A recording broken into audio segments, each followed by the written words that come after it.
I've managed to sneak into Studio One at Television Centre to talk to my old friend and colleague, Derek Wheeler. Derek and I worked together many, many years ago when he worked for the BBC, and he left and became a director, which he's going to tell us all about. Derek, how come you joined at BBC Television in the first place? Well, that's a story in itself. If you, without going on too long, I used to do sound for school productions at my grammar school that I went to, Erith Grammar School. And when I'd taken my A-levels, I applied for 3 jobs, and only 3 jobs. One was RAF, one was with British Airways, and the third was the BBC. And I left school, and we went on a family holiday to Ermington, down Devon or Cornwall. I think it's Devon, not sure. Anyway, I'd had notification from the BBC that I had an interview. I never heard from the other 2, actually. And we were down on holiday in Devon at the same time as my interview was going. So my mother went to the chap who owned the guest house we were staying in, whose name I've never forgotten, Sam Richards, and she said, "Oh, Derek's got to go back for an interview with the BBC on Wednesday or whenever it was of the week." And he said, "Oh, that's funny, I work for Westwood Television. Would he like to come and have a look round?" So Sam Richards took me round Westwood Television 3 days before my interview, and I saw a sound boom for the first time. I saw a sound desk for the first time. Learned quite a bit, got back to the hotel that night, and he said, "Oh, I've got a book you might like to read about television." And that night I learned all about cardioid microphones and tape machines, etc., etc. I went up for the interview. I never know whether it's because of that or what, but I got the job. I got the job, and that was story. How it all started, which is quite funny. I never know whether I would have got it had I not read those books and knew what a boom was. It Luck. Sounds to Destiny. me. I don't know. Destiny. I don't know. So how long was it before you actually got to, you went on presumably to a training course or something? Well, that would have been July 73, got the job, and I started at Evesham on A19 on the 1st of October 1973. Evesham is the BBC Training College, which is up in Wood Norton near Evesham. Yes, we all called it Evesham, but it's Wood Norton, the BBC Training College. So I started there on the 1st of October 1973. How long was it? And that was a 3-month training course, which went right up until Christmas. And after that, you went to BBC Television Centre, We did. After that, I joined BBC Television Centre probably the 3rd of January or something like that, after Christmas. And I was assigned to Crew 3, and the crews in those days were a camera crew and a sound crew joined together. And I was on Crew 3 with a very good camera supervisor called Rodney Taylor, and the sound number 1, SA1 of the crew was a man called Pete Hales, who I owe a lot to as well. So, how many crews were there at Television There were Centre? 20 crews at that time, which is a lot of crews and a lot of people. But there were, as we all know, there were 8 studios which were in action most of the time, day and night really, with overnight rigging. So there were a lot of programmes being made. And we had Lime Grove as well, of course. So, can you remember any of the programmes that you worked on when you first joined? I can remember. I remember the first one was Panorama, and we rigged the show, and Pete sent me home before the show, and I remember being quite upset actually, because I wanted to see it all happening, but I thought I'd better upset my new boss because he sent me home, so I went home. But then Crew 3 were a drama crew, and Crew 3 were the production crew for a show called The Palaces, which was a period drama starring Susan Hampshire, Philip Latham, and I was in awe. I remember I had watched the Forsyth saga not that many years before at home, never thinking that I was now going to be stood next to him and working on a show with Susan Hampshire. So what sort of work would you do on a show like that as a sound man? Oh, I was assigned to tracking booms around, rigging cables and tracking booms. which was interesting. However, I do remember that Pete let me have a go on a boom at a rehearsal, and it was a scene with Philip Latham speaking very quietly. And I jumped up on the boom and made the cardinal mistake that all young people do. And I'm embarrassed about it to this day, but I put the headphones on and I had my boom extended over Philip Latham, and Pete said something like, "Get a bit closer," or "Get a bit," and I said, "Yes, okay, Pete," with my headphones on, and Philip Latham went berserk. And that was my first, my initiation into boom operating, and I sort of panicked, and in the end, on Pete said, "Shh, shh, shh," and I carried on shouting. Well, you're in a world of your own, I'm in a aren't world you? of my own. Because you got your And in the headphones on. end, I got thrown off the boom in disgrace. Philip Latham had actually said, "If this carries on, I'm going to cut the scene." And everybody went quiet, and the director went quiet. And I sheepishly got off the boom and retired to the back of the studio, learning a big lesson, I might add. Yeah. I might learning a big lesson, but yes. I will never forget that. That was a long time ago, 50-odd years ago, and I can remember it to this day.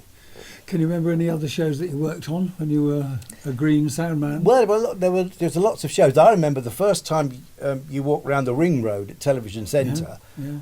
and I saw the TARDIS, Yeah. and I saw a Dalek, Yeah. and I'd only ever seen them on. I remember watching Doctor Who when it first started in 1963, and I just saw this police box and Dalek, and I was just awestruck. And then, of course, I then worked on Doctor Who with William Hartnell? no, with the man with the scarf.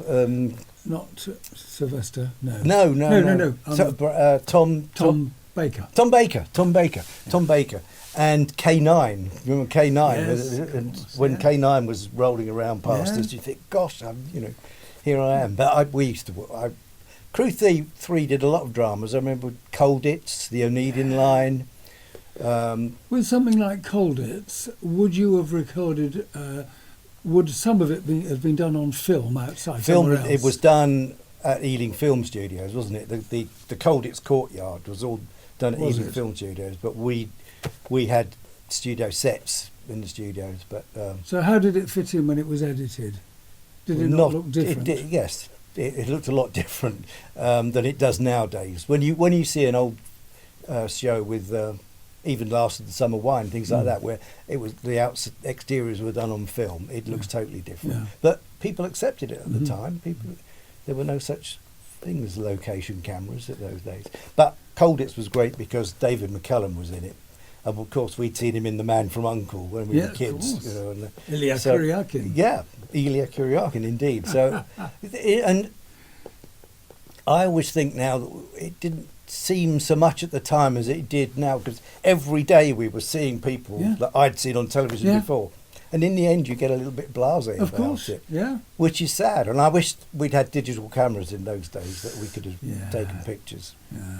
Yeah. Gosh, did you ever work on anything like Top of the Pops? Yes, Top of the Pops, quite a lot. And I used to take friends in, which was great. And all we did in Sound Crew was rig dummy microphones most of the time and track foldback speakers around. Nowadays, people probably don't even know what a tracking foldback speaker was like. But the groups used to mime to this very small little LS3, wasn't it? Small but loud. Small but loud, but you had to fight the audience to get the speaker into the right position. In the right position for them to even hear it properly. Nowadays, we have marvellous PA systems, and it's not something that's done. But yes, we used to think we were quite flash doing that, because the cameramen were wheeling their flash cameras around, and we would wheel the foldback speaker and point it up at the stage. Point it up. Tip it up. Did you ever work on the Generation Game? I did. Can you tell us anything about that? I can tell you. I can remind you, Joe, because you were there. That was great fun. Every week, and Bruce Forsyth used to do his own warm up, and we used to see. He used to do the same every week, and we all learned it off by heart. And I remember one day he used to do this gag about his radio mic, And I had my parents came and sat in the audience, and you wouldn't do it nowadays, but he was in full flow in his warm-up. And the sound supervisor said to me, I was in charge of the radio mic, Derek, would you go and tweak Bruce Forsyth's aerial? And I thought, oh, crumbs, he's standing on the stage at television theatre with all the audience there. And I crept up and stood beside him, and he did his little look where you'd go, who are you? What do you want? What do you want? And I said, oh, excuse me, Mr. Forsyth, I've been asked to tweak your aerial. And he then went in, and he always used to do a talk to the audience. This is my microphone, and the wire goes under my shirt and down into my pocket, and this is my transmitter, and it's got an aerial, and I can't tell you where the aerial goes. So and they used to get a big laugh from the audience. And he incorporated me in all of this, and then he got the transmitter out, and I tweaked the aerial, and he went on, and we went on, and at the end of it, my parents thought that it was rehearsed, and they were so proud of me that I was part of Bruce Forsyth's act, but I wasn't. But nowadays, you would never interrupt an actor or an artist in the middle of their warm-up. No. It just wouldn't be done. You'd wait till they finished. But we were the BBC. We could do it. Yes, I remember the conveyor belt. Do you remember the conveyor belt? Yes, and with a guy called Tony Hawes, who used to do the voiceover. And on the conveyor belt tonight. And what people didn't see was the doors would open, and the conveyor belt was only about 4 foot longer than doors each side. Right. And there was a stagehand putting it on. We used to go past, and another stagehand taking it off, packing it all up. That was good. But I don't know whether you remember this. I think I know what you're going to say. I don't think you do. I think I know what you're going to say. Well, let's see if I'm right. That after was it done 2 days? Was there a rehearsal day and then between the rehearsal and the main show? Yes, it was certainly Wednesday, Thursdays. Yeah. Right. Well, on the Wednesday night, they used to audition new acts. Oh. You don't know what. So anyway, Alan Boyd was the director, who played a significant part in my life in years later. Alan Boyd was the director. Bruce would come along, and they'd bring these new acts in to try to see if they thought the contestants could do it. So this chap turns up with a 24-foot bullwhip, and they said, "Can we have a volunteer, please?" And Alan Boyd looked at me and said, "Oi, you'll do." So this chap got me to hold one sheet of newspaper out like that in front of my face, and the man with the whip stands back miles, went woof with the whip and split the newspaper down the middle, and he expected the contestants to do that.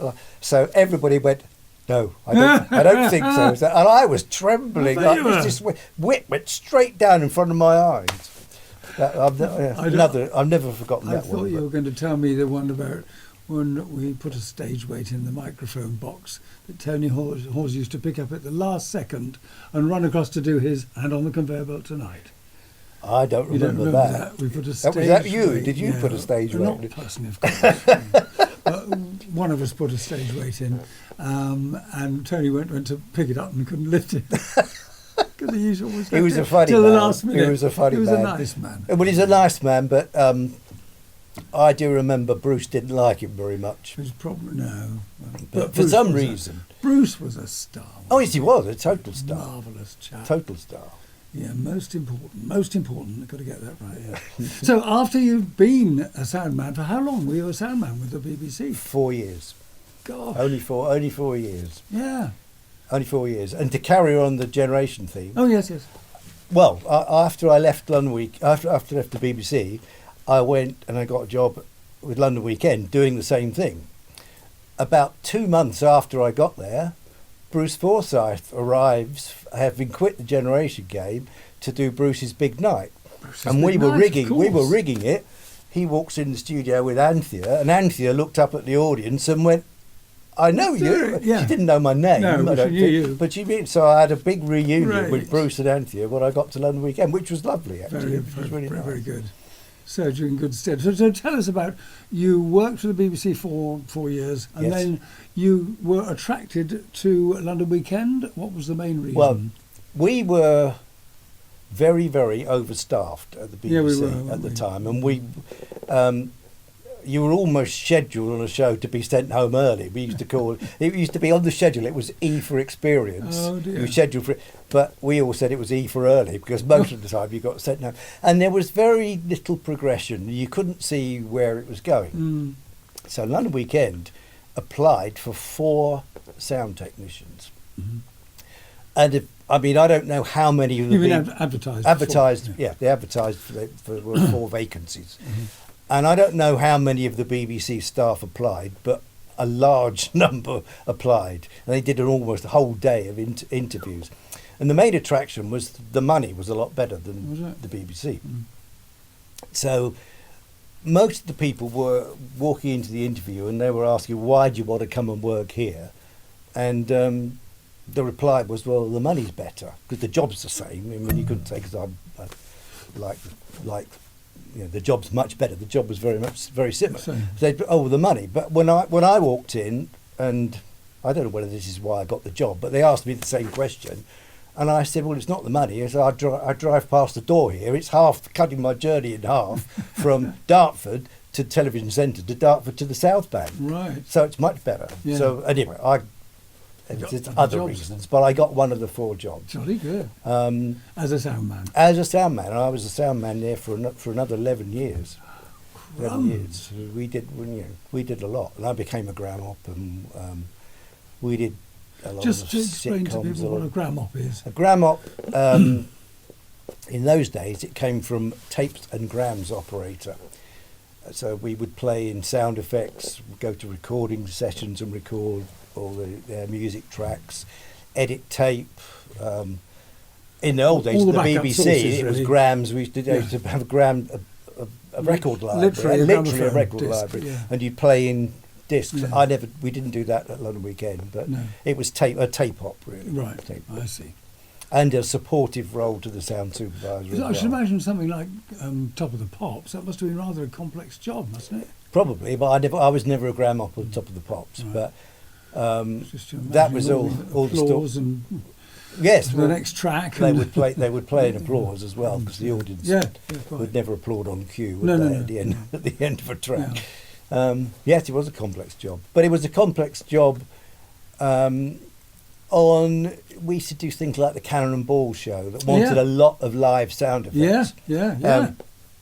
We used to get a tape prep day where Oh, did you? get a script and a whole load of all the list of Effects. sound effects, and we used to have to go into the sound effects library, Do and if we them all didn't have out. it, we used to make it ourselves. Yeah, quite. But on dramas, it wasn't quite such a busy day in the studio. But then you would go to the dub, and you dub even clocks on scenes, Yeah. Room and tone, bird everything. song, room Yeah. tone, passing cars, Yeah. everything. So it was a real fun job. Yes, A real yes, fun making job. something out of nothing. where there was no sound. Sometimes quite sinister. I remember I was dubbing the very last episode of a show called The Charmer, which starred Nigel Havers, I know. and he was a bit of a villain at the end, and he got convicted. I suppose I can't remember the whole plot, but anyway, the very last scene was him in prison being hung, Crumbs. and the director decided that the last scene you saw was him having the hood pulled over his Yeah. head. It went to black and the credits rolled. Oh. The director decided at the end of the credits sound he wanted to effect. hear him Oh. being hung. Oh, Well, there's no. Surprisingly enough, there was nothing like that in the sound library, so we had to make it, and we spent an hour and a half making this really quite gory I sound bet you effect. did a ghastly effect. but in a way, it was you could be very creative in that yeah. job, and that it stood me in great stead Yeah, for later yeah, on. yeah. Yes, it was morbid, but it was actually very satisfying to do. So after being a sound supervisor, did you become a supervisor? I didn't. After I was a being a grammar. I acted, and I Acting supervisor. mixed a few shows. We did a sitcom called The Two of Us with Nicholas Lyndhurst I and remember. Janet Dibley, Yeah. and I did mix Some of a those. couple of those. I stood in for the sound supervisor. He was on leave, and I got on very well with Robin Carr, the director, and he more or less asked if I could do it because we did a lot of location work with Yeah. him, and he knew. you could. It was a job you could. Gram op was a job you could make as much of as you wanted to, because in the control rooms at London Weekend, the sound control room was next door to the production gallery, and you could just open a sliding door make a suggestion and make a suggestion, whatever. And Robin was very good with that, and he taught me a lot in directing about crossing the line and all that sort of thing. So that was really good, and when you got on well with him, then he asked me if I would mix the show, or he asked the authorities if I would mix the show, which I did, and that went well. But then So how did this move on to becoming a director? Well, London Weekend Light Entertainment Department, which by then was headed up by the same Alan Boyd who used to direct the Generation Game, and Marcus Plantin, who other BBC people will know as from the Two Ronnies, etc., etc. They were head and assistant head of Light Entertainment, and they ran a training course. They called it a training course. That I think I did the second one, and I applied to get on this training course. This is a director's training course. A director's training course. Sorry, and so I was interviewed by those two. And Alan obviously knew what I'd done before. And I remember we used to do a show called Friday Live or Saturday Live at the time, which was kind of a new wacky show. And they asked me about that. And they asked me whether I liked it. And I said, well, I don't like the direction. And they said, "Ooh, tell me more."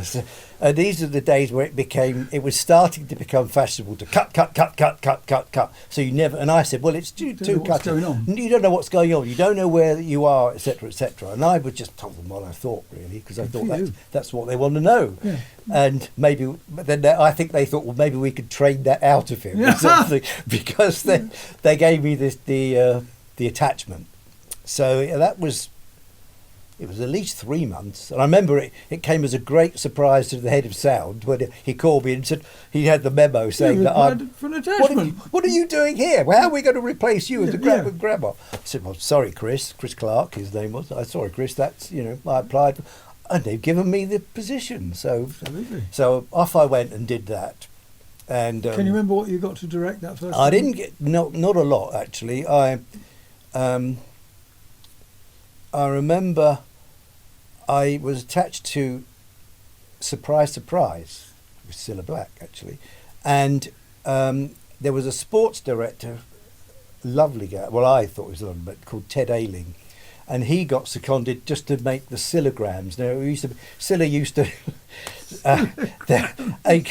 people used to write in for. People they thought were deserving members of the public, who deserved a bit of thanks for something that they were doing. I see. And Kate Robbins, she's quite a famous comedian, used to write songs for Cilla to sing to these people. And somebody wrote in to this woman called Vera, who ran a roundabout in Oldham Market. So Ted was assigned to direct this, and I was attached to Ted. Oh, a proper riding a proper roundabout, So we went up to Oldham and we stayed in a hotel in Manchester. But Ted was the sports director, and there was a big football match on television that night. Wanted to watch it. So he wanted to watch the match. So I remember lying on his bed in his room with him watching this football match. And about 11 o'clock he said, "Now, what are we going to do tomorrow then?" No planning at all had gone into this thing. Anyway, we ended up in Oldham Market, and Cilla mimed to this song called Dobby Horse Vera. And I kind of messed around, so I learned how to watch a football match, but I don't know how much directing I learned. He also, we did a hit on. This was actually quite good, quite funny. Steve Parrish, who was a motorcycle rider. Yes. Somebody wrote in to play a prank. This was for Jeremy Beadle, but Ted was directing that as well. I was kind of attached to Ted. And Steve Parrish lived on a big farm somewhere, don't ask me where it was. And the gag was that there was an army training range just adjoining to this farm, or the army had moved in and were doing tests. And special effects rigged all these explosions all over Steve Parrish's farm. Right. So we went in there, and Jeremy Beadle played an army sergeant major all dressed up. Right. After all these explosions had gone up, and Steve Parish was going absolutely mad. His farm was being obliterated. Yeah. Jeremy Beadle came in on this motorbike and pretended to be this sergeant major. Oh yes, yes, we got manoeuvres over the hill there. And some of the shots have gone astray, etc., etc. I don't know how much directing I did. I was helping out, that sort of thing. But I did some other shows with Gloria Hunniford, and basically how good Alan Boyd and Marcus Plantin were. They hadn't planned this course very much. I've just remembered something else. Sorry. I got attached to a director called John Reardon, who was directing Me and My Girl, which was Richard O'Sullivan and Samantha, a young girl. Joan Sanderson was in it. Tim Brooke Taylor was in it. Oh, crumbs. So Alan Boyd rang John Reardon up on a Monday morning and said, I'm sending Derek down. And John wasn't very happy because he was very focused, very insular on his directing. So I turned up. Okay, here's the script. We're rehearsing. This is an outside rehearsal. I had the whole week outside rehearsal. And they blocked through everything. And John said, right, go home and do me a camera script that you would do, and we'll compare it to mine in the morning. So I went home and did all my camera script. Turn up the next morning. It snowed heavens hard overnight. No. Richard O'Sullivan didn't turn up. Oh, no. He was snowed in. Oh. So I thought, what are they going to do? Derek read in his part. Oh. So I read in his part all that day, the Tuesday. Wednesday morning, no Richard O'Sullivan. Yeah. I read the part in again. Thursday is the outside rehearsal day for all the crew. All my contemporaries came, by which time I'd learned all my lines. Yeah. So I was quite nervous because I'm playing opposite Tim Brooke Taylor with all my contemporaries, the sound crew and the camera crew. So I did all that, and we went home. Friday we were in the studio. Friday for the blocking, no Richard O'Sullivan. So I've blocked the whole of the thing with the crew. And yourself? Just playing Richard O'Sullivan's part with Tim Brooke Taylor. We got to the dress rehearsal and he turned up. Oh. And he knew all his lines. It was absolutely perfect, and you would never have known. Yeah, I thought I've nearly got the part, because at the time I had black hair. People used to say I looked a bit like him and a bit like Cliff Richard. Yeah, So I thought, this is my chance of stardom. Great. But no, it didn't happen. But so what did I learn about directing now? I learned how to, set scenes, it's all think on your feet. Exactly, and think on your feet, because, Weren't you telling me earlier that you directed the inserts for Blind Date? Well, that was when I became a director. When you were consolidated. But I'd had to go after the course. I went back to the sound department. Oh, did you? Yeah, decided I didn't want to do sound anymore. I wanted to be a director. So then I had to leave. Then I had to leave and go freelance. Of course, yeah. And I went into sport directing then. Briefly, I went to a company called Champion Television, which were providing the sports channel for British satellite broadcasting, and I got a job there, a 6-month contract, freelance contract, which eventually I did reasonably well, and they made the pressure's different. The pressure's totally different to being in sound. No, I mean working for a totally, presumably they were a commercial company. It was a commercial company. It was all new people. I knew of some of them. I didn't know anybody. But it was a fledgling channel. Right. So everyone was new. Everybody was new. We had the head of sport was Nick Hunter, who'd come from the BBC. Yeah. Graham Fry had come from the BBC. John Davis, who helped me get the job, he came from ITV, and they're all sports. Right. So they were I was very interested in sport, but I knew a bit about everything really.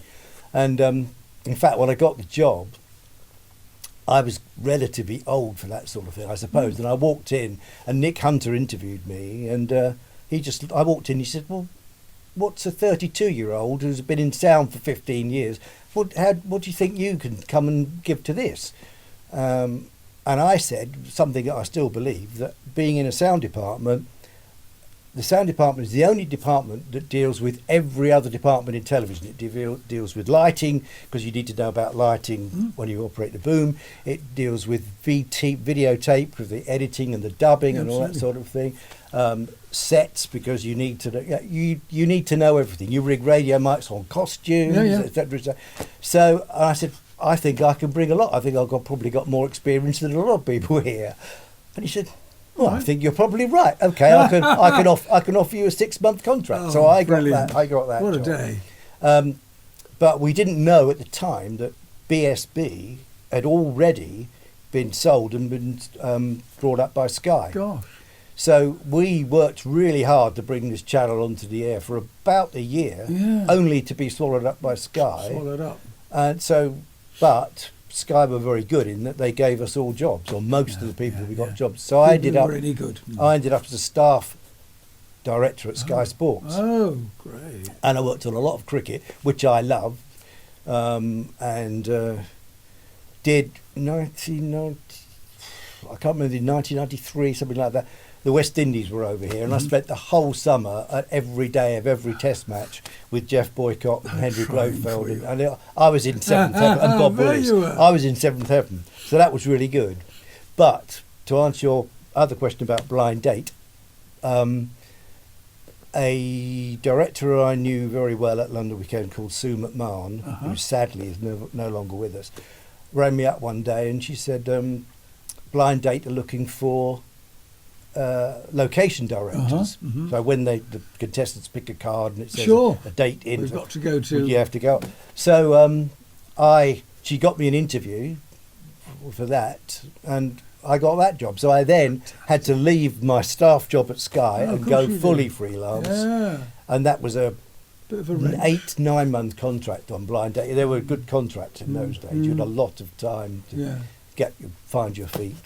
So I became director on the inserts, and it was the job of a lifetime. Where did it take you? 85, at least 85 trips. So when they pick a date, the first one I did was Montserrat, which is no more because since the volcano blew up, the island blew up not long after we were there. I don't know how it's doing. Montserrat, Barbados, that was my first trip.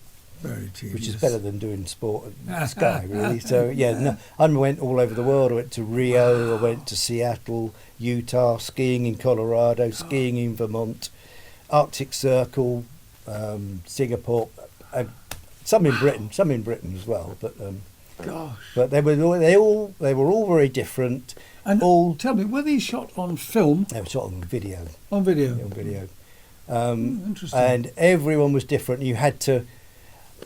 You'd say there was pressure. There wasn't pressure. You had to come back with the 2.5 minute film. Yeah, you had to come and back the brief. One of the only briefs we had was the couple had to enjoy themselves. So that was quite easy. So we had to enjoy ourselves as well. Mandatory. But we went to some lovely places and we saw met some amazing people. And I'll tell you a story now, this is my favourite story in my whole career. Right. So we went to a date in Stowe in Vermont, which is a ski resort in Vermont. And we used to get given a schedule because the dates were planned by somebody. But then when we got there, we had to follow the schedule to a point, but we could adapt it if we wanted to. But we had to make an entertaining film. Yeah. And on the schedule, it said, a trip to the Von Trapp family hotel. Oh. And I remember thinking, typical Americans, they'll rip anything off, and this isn't going to be any good at all. It's just Julie Andrews, bit of photograph and all sort of thing. So everywhere we went, we had a PR lady from that resort who'd put it together with somebody back in London. Yeah. And this lady's name was Valerie. And I went up to Valerie when we got there. I said, what's all this about Von Trapp family inn? That can't be true. She said, well, don't you know? If you think of the end of the Sound of Music film, when they walk over the mountain, they went to a port, they got on a boat, the Van Trapps, they went to America, they bought a van, they toured the whole of America as the Von Trapp family singers, like you see in the film. Eventually went to Stowe, which is a ski resort, the scenery reminded them of Switzerland, or Austria. Yeah. So they bought a hotel. And So they're still there now. it. So Oh, you're no. going to go and meet the Von The real- Trapps, the real real McCoy. family. I thought, oh wow, this is amazing. So I thought, I've got to make a film here. So I approached the couple. I can't remember the couple's names, and I said, look, can either of you play a musical instrument or sing? And the girl said, well, I can't do anything. And the boy, he was a sort of a market trader from the East End of London. Yeah.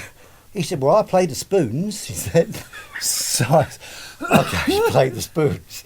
So we get to the Von Trapp family inn, and there's all the descendants. So Julie Andrews, Maria died a few years before, but her descendants there was a Rosemary Von Trapp, Elizabeth, who was a granddaughter, who was quite a famous guitar singer, Johannes Von Trapp, and a few others. And Elizabeth started playing the guitar and singing, and I happened to say, well, we've got this chap here, he plays the spoons.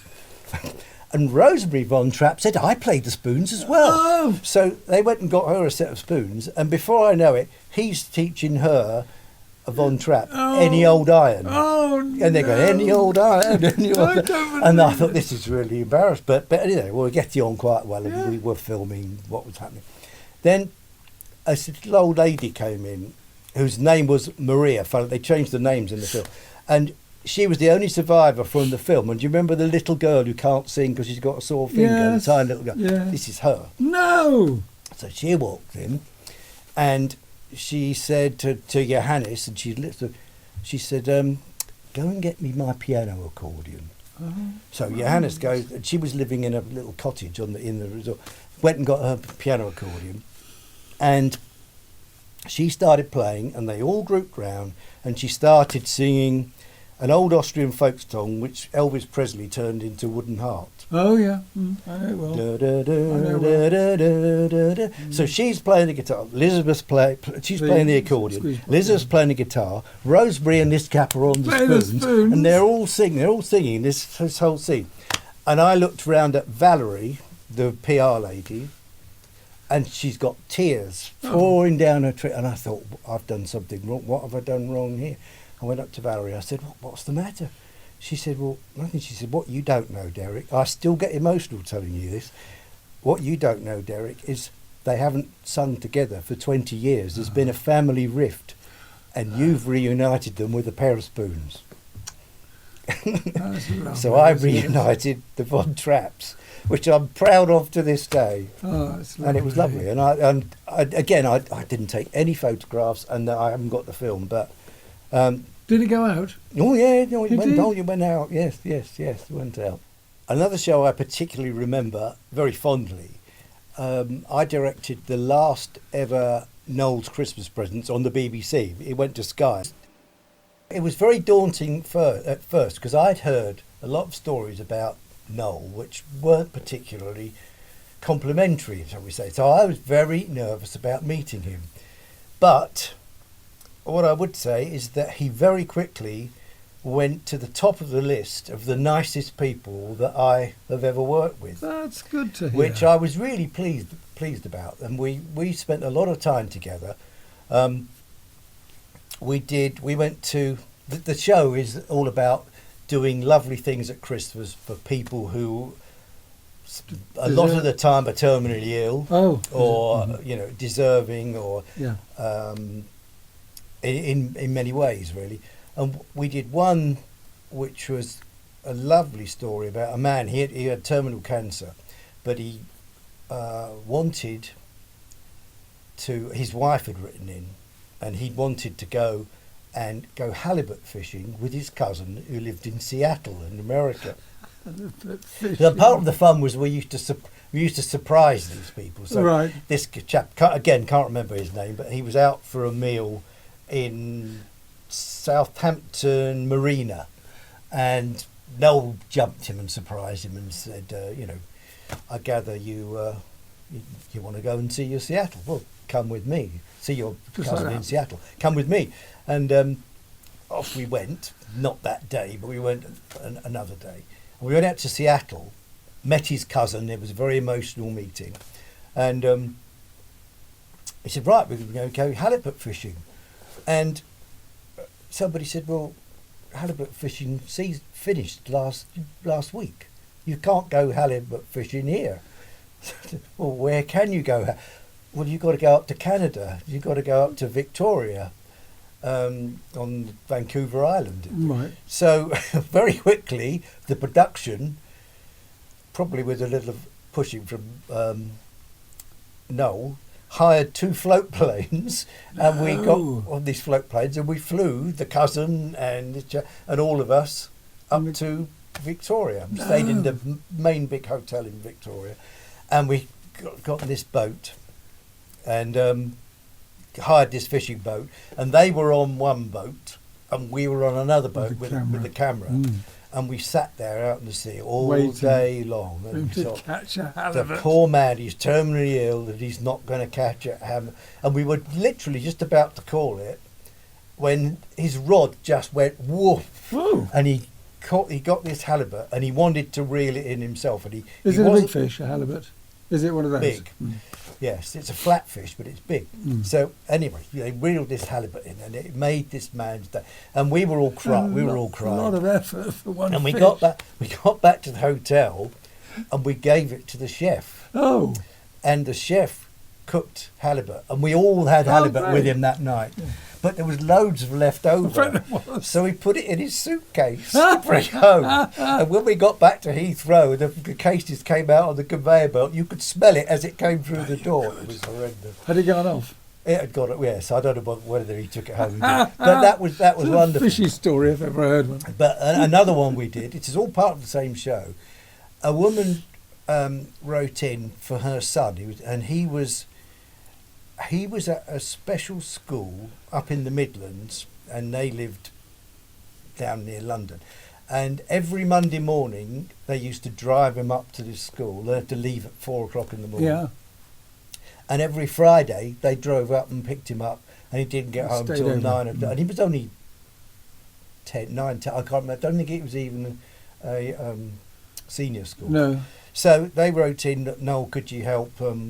He's always wanted to get home quickly in a straight line, etc., etc. So the deal was Noel would fly up in his helicopter and land on the school field. And we went up the day before. And then they would take him home. Somehow, I don't know how this was going to work, but then Noel would come back and pick us up and drop us at Battersea Heliport on the way home. Right. And we were on went up on a train, and my phone rang, and I picked the phone up, and it was Noel. I said, Derek, this is Noel. I said, oh, Noel, what are you ringing me for? He said, well, I'm just doing my flight plan for going back to Battersea Heliport, and I'm going to fly straight over Dartford. You live in Dartford, don't you? And I said, well, yeah, I do. He said, well, find me somewhere to land, and I'll drop you at home. So I thought, oh, this is fantastic. So Julie, my wife, rang up Dartford Grammar School and said, could Noel Edmonds drop my husband off on your rugby pitch tomorrow? Of course. And they said, well, all right, that's good, but the rugby pitch will be in use. Because we told them a rough time, and they said, but the kids will all go away. They'd love to see Noel land in his helicopter. So we got near there, and I was trying to spot Dartford Grammar School from going over Dartford Bridge. It's not easy. No. And unfortunately, all the kids cleared the rugby pitch, and we landed in the wrong field. Oh, no. We landed at Dartford College, which is kind of next door, but the poor kids never saw Noel. Oh, what a shame. I got out, and they took off again. And I remember walking through the car park, and there was a lady there, probably to meet her son. It was at a different college, and she wound her window down, and she said, oh, you know how to travel in style, don't you? And I would never do it. And I just said, well, yes. I said, but did you see who the pilot was? She said, no. I said, oh, it's Noel Edmonds. And I walked off, straight off, like that. And she, and I walked home, which is a 3-minute walk from there. I was 6 foot tall for 2 days after that. So Noel's dropped me. So he's a lovely man. He's a lovely man. When we were in Seattle, I spent the whole day with him shopping, because we had to come home early from Victoria, get flights home, and Yeah. the rest of the crew came the next day or later on the day. So we spent all day shopping, Christmas shopping Great. together. Great. And he was lovely. He was lovely. I'd love to see him again, but he lives in New Zealand now. Oh, does he? He does. Mm. So, but yeah. Derek, that's absolutely brilliant. Thank you very, very much for talking to us. Pleasure.